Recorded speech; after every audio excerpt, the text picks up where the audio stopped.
बेलुदीला जावं, नांदेडला जावं, काम करून यावं, बिल्डिंगची पुताई करतो, काम करतो, डिस्टंपर करतो, काम करून यावं, 500 रुपये हजेरी घेऊन येतो, बाजारात येतो, माळवं घेतो, काय पाहिजे ते घेतो, 5-50 रुपयाचा चिवडा जिलबी लेकरांना घेऊन येतो, घरी लेकरांना घेऊन येतो, सकाळी खाल्लं तर संध्याकाळी काय खावे याची वांदे आहे, पण घेऊन येतो 500 रुपयातलं, लेकरांना खाऊ घालतो, राहिलं ते एक घास पत्नीला खाऊ घालतो आणि राहिलंच ते एक घास आपण खातो. सांगा गड्या, ज्याच्याकडे आहे तो सुखी नाही, ज्याच्याकडे नाही तो सुखी नाही, मग सुखी कोण आहे? या जगात सुखी फक्त एक आहे, कबीरा सब जग निर्धना, धनवंता नहीं कोई, धनवंता सोई जानिए, जाको राधा नाम होय, कृष्ण नाम होय, जाको राम नाम धन होय. ज्याच्याने राम नामाचं धन कमवलं ते या जगामध्ये सर्वात श्रेष्ठ आहे महाराज. म्हणून हे भागवत रूपी अमृत पान करत असताना आपण परमात्म्याचं चिंतन केलं पाहिजे. का ही कथा काय आहे? वंदना कुणाला आहे? सत्याला आहे. आणि शुभदेवांना ही वंदना आहे. यम यम प्रव्रजन्तमनुपेतमपेत कृत्यम द्वैपायनो विरह कातर आजुहाव, पुत्रेति तन्मयतया दर्भो विनेदुष, तं सर्वभूतहृदयं मुनिमानतोष. आम्ही काय करतो? द्वैपायन कोणाला वंदना करतो? परंपरा किती मोठी आहे पहा. कोण आहे? वेदव्यास. नारदा जनम पद्मभवम वशिष्ठम, शक्ति च तत्पुत्र पराशरम च, व्यासं सुतं गौडपदं महन्तं, गोविंद योगींद्रमथाश शिष्यम. अशी परंपरा ज्याची, अशा शुभदेवांना सुद्धा वंदना आहे. द्वैपायन वेदव्यासजीला वंदना आहे. विचारलं महाराज, वंदना कुणाला? आम्ही ऐकलं, पहिलं भागवत ऐकलं कोणाकडून? नारदाने सांगितलं व्यास ऋषीला.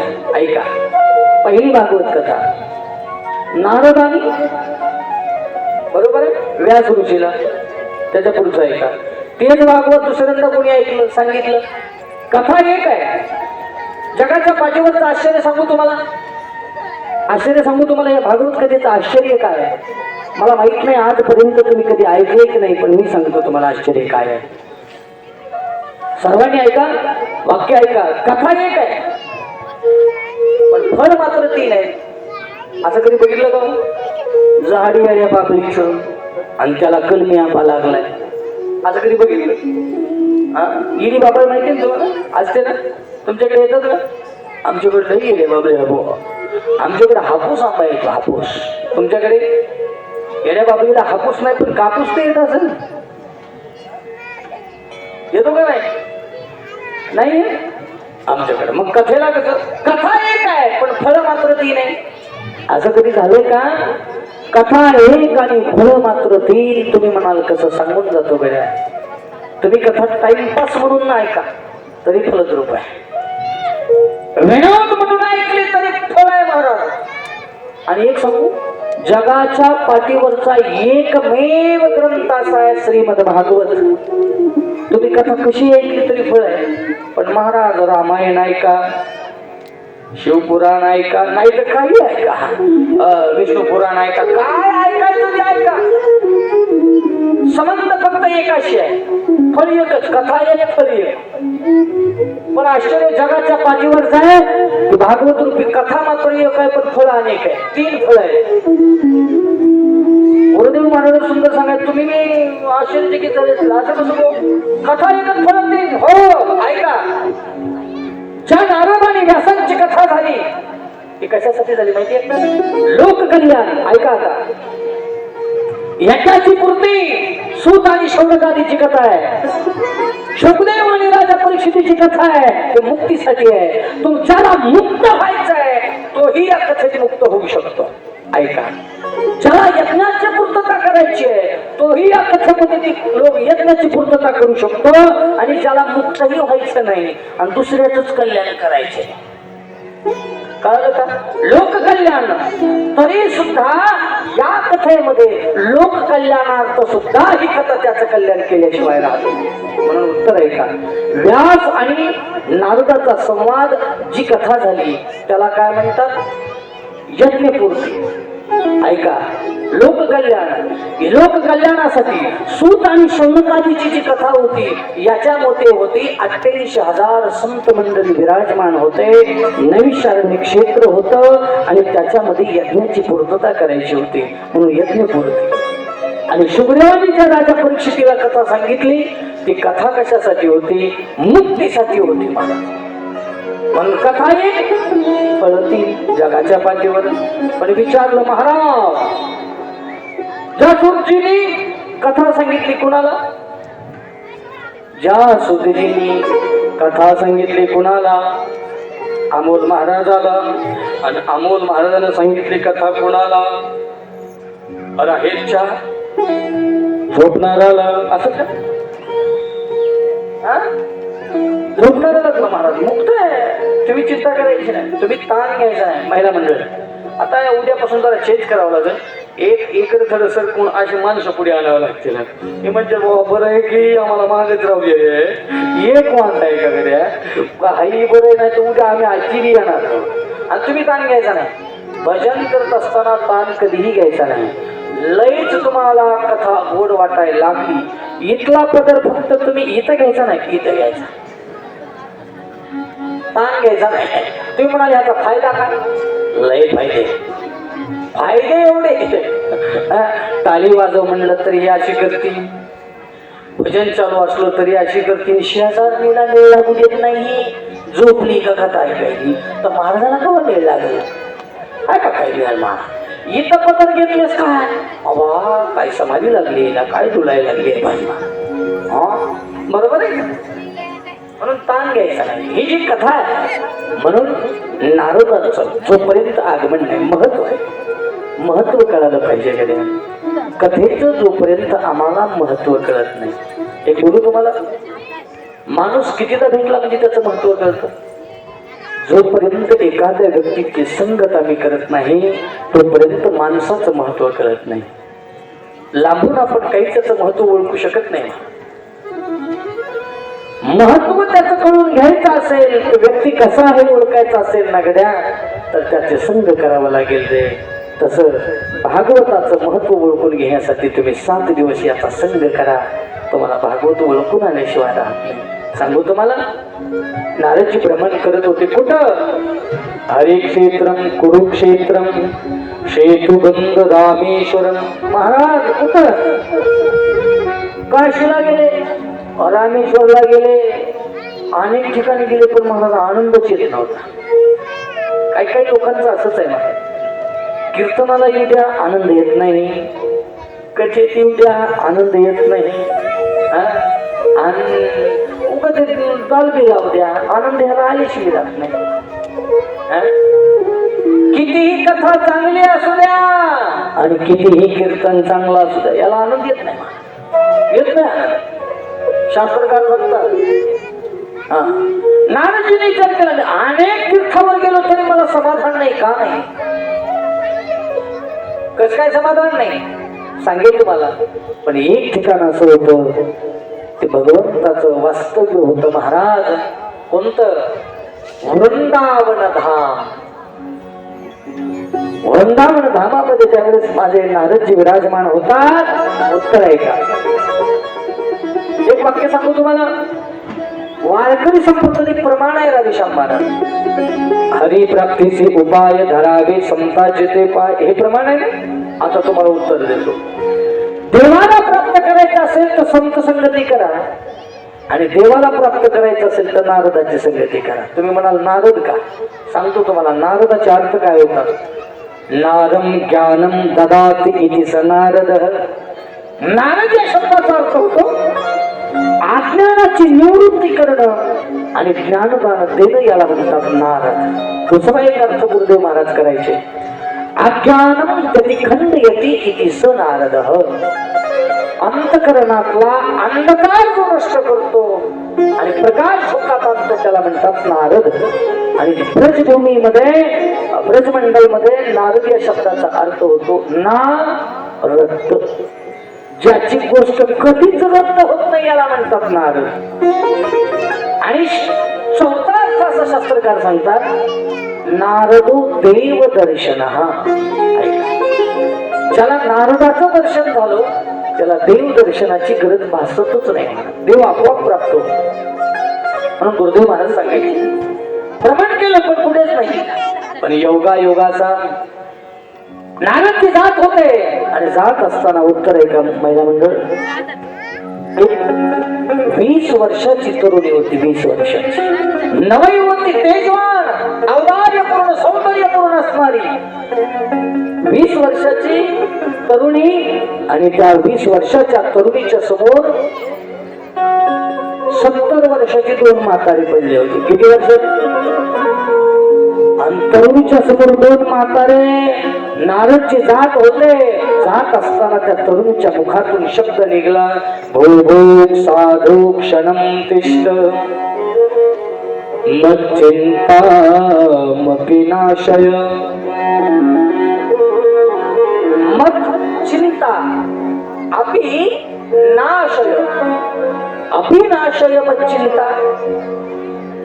हे साधू क्षणम तिष्ठ काही क्षण थांबाना. वाक्य ऐकताय ना? तरुणीनं शब्द मारला साधूच्या अंतकरणाला लागला. पण असं वाटलं अपरिचित आहे मी, माझा परिचय नाही, माझं काम आहे भ्रमण करणं. अनेक वेळा हाक मारावा. त्या तरुणीकडे पाहावं. डोळे डबडबले होते, डोळे डबडबलेले होते, डोळे डबडबले होते. नारदजी जवळ गेले. क्षणम तिष्ठ नाशय मच्चिंता. माझ्या अंतकरणामध्ये असलेल्या चिंतेचा नाशय म्हणजे नाश करा. चतुर्थी विभक्ती नाशय आई प्रत्यय. ऐका, नाशय म्हटल्यानंतर नारदाने सांगितलं काय झालंय. तरुणी 20 वर्षाची तरुणी सांगते हे 2 मुलं कोणाचे आहेत माहिती आहे? कोणाचे? माझेच आहेत म्हणे. माझे. नारदजी हसू लागले. त्यांनी सांगितलं असं कधी आश्चर्य बघितलं का?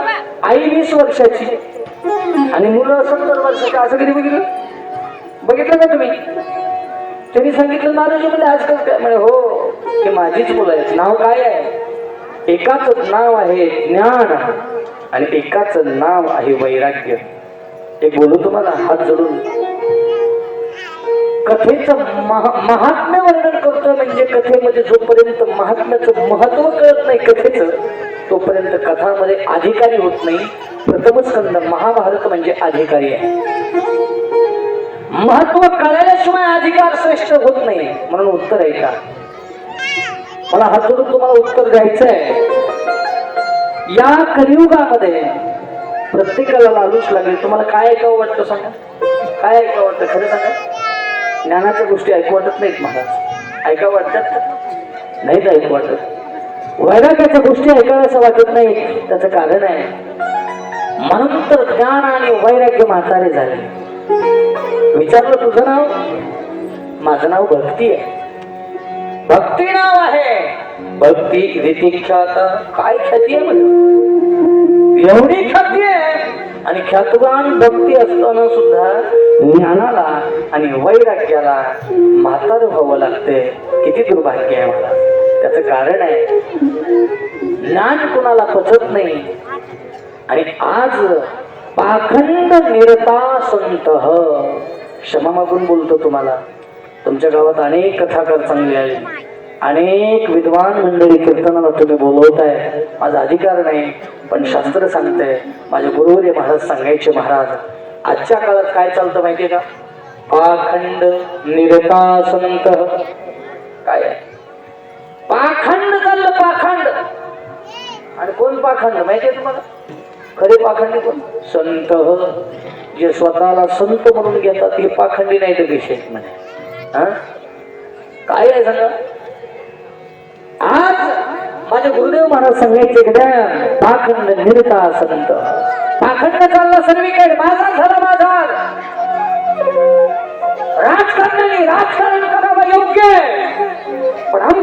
कधी संप्रदायात सुद्धा राजकारण यावं दुर्भाग्य आहे. म्हणून उत्तर आहे का ज्ञान कुणाला नको वाटतं. वैराग्य नावाची गोष्ट वैराग्याच्या गोष्टी बोलण्यासाठी सोप्या आहेत गड्या, पण आचरणात आणणं कठीण आहे ना. मी म्हणतो मान्य आम्हाला तत्स्वरूप होता येत नाही, पण मार्गक्रमण तर करू शकतो ना. म्हणून वाक्य लक्षात राहू द्या. ज्ञान नाही, वैराग्य नाही, माझं नाव भक्ती आहे.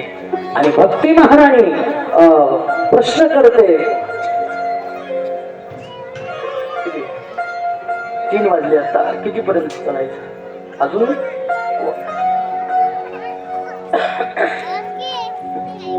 काय सांगायलो काय सांगायलो?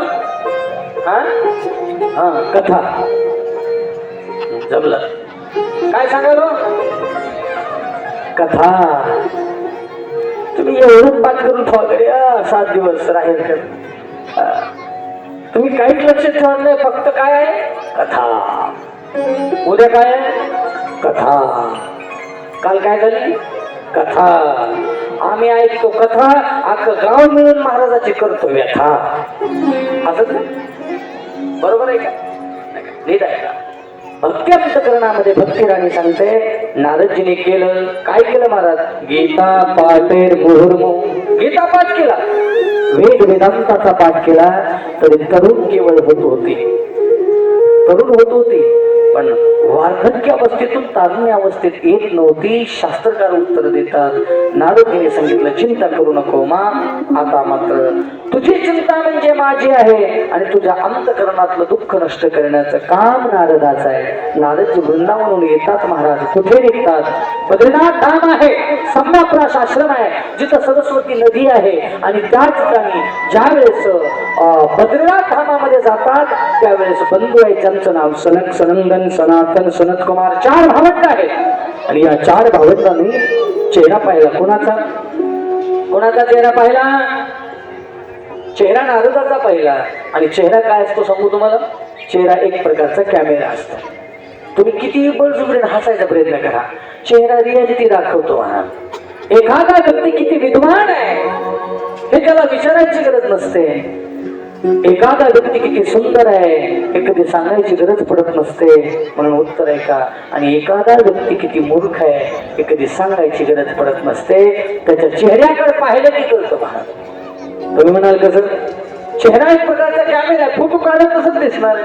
नारदाचा चेहरा बघितला, आणि बघितल्यानंतर संतांनी पाहिलं म्हणे नारद आज दुसऱ्याचं दुःख नष्ट करणारा नारद आज स्वतः दुःखी आहे का? का दुःखी आहे? हे विप्र तुम्ही का दुःखी आहात? आणि विप्र ब्राह्मण असलेलं सर्व हाक मारली. नारदजी तटस्थ उभा राहतात. आपल्या अंतकरणातलं दुःख सनकादिक ऋषीला सांगतात. आणि सनकादिक ऋषीला सांगितल्यानंतर ऐका, सनकादिक ऋषीला सांगितल्यानंतर दुःख कोणतं आहे महाराज? कोणतं दुःख आहे माहिती आहे तुम्हाला? कोणतं दुःख आहे? भक्ती महाराणी आहे आणि तिला 2 पुत्र आहेत. हे 2 पुत्र कोण आहेत? ज्ञान आणि वैराग्य. तरुण होत नाही. तरुणी का होत नाही? तर ज्ञान नाही, वैराग्य नाही. शास्त्रकार तरुणी प्रभुता गे हे शालको बुद्धिदायक. बरोबर आहे नाही आपल्याकडे, परंतु काय करावं? नारदजीने ठीक आहे विचार केला. माझे गुरुदेव शंकर धर्मानंद सरस्वती याचा भाव वेगळा म्हणतात. आता तुम्हाला प्रश्न पडला असेल, सुख